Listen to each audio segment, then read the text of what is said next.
So from what I hear you say, clearly there is an expectation gap. What the lawmakers, what the regulators, and in fact, what the world outside expects of directors, and what Yes. the directors are actually able to deliver. So that expectation gap is not going to go away in a hurry anytime. But let me get to another expectation gap with which you are very familiar, which is the expectation gap regarding auditors. What the world expects of auditors. They know everything, they see everything, they sign off, and after that, that's the gospel truth.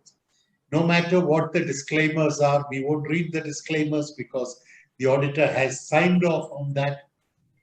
And that expectation gap that clearly you are not able to see as much as you would like to see.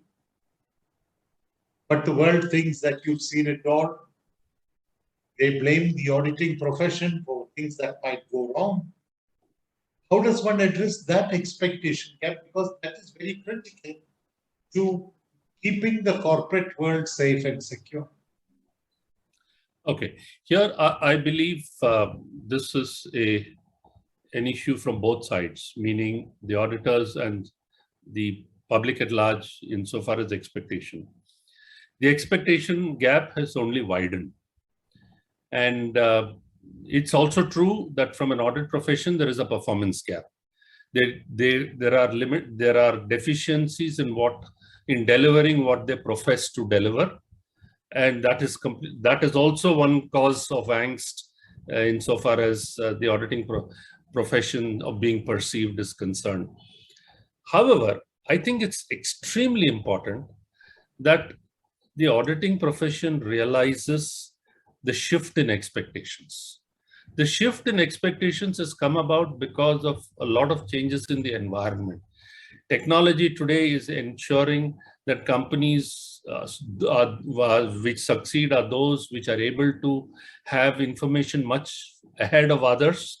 And that is why, and more insightful information. And that is why what they expect is completely different. It is today more of insights and foresights, as the term I use, and the use of technology. Whereas the auditors are prisoners in their own world, their own standards, and they still are prisoners of the words true and fair, not realizing that the user of the financial statements or user of the services expects something more. I personally believe that the auditing profession has to move ahead and not resist change. Because in a technology-driven world, if this is exactly what an auditor is delivering, he will become redundant. Machines can do what an auditor is doing today in terms of looking at data, interpreting the data, and giving out a conclusion, which an auditor believes he is the expert, but he's still relying on data which he sees.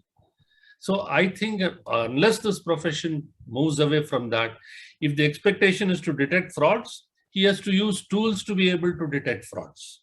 If the expectation is to predict failures, he is the expert, he's the accounting expert, he's the auditing expert, he spends more time in the company. He should be able to predict a failure of a company rather than a director or somebody else or the user of financial statements. So I think the profession needs to move ahead. Its toolkit has to change, its mindset has to change, its application of its audit has to change, and the purpose of audit has to go beyond true and fair. That's exactly what has come up in England too. And I'm hoping that this profession will realize that. I'm no longer in that profession, but when I see it from the other side, this is what I think I expect, given the limitations of what a director role is.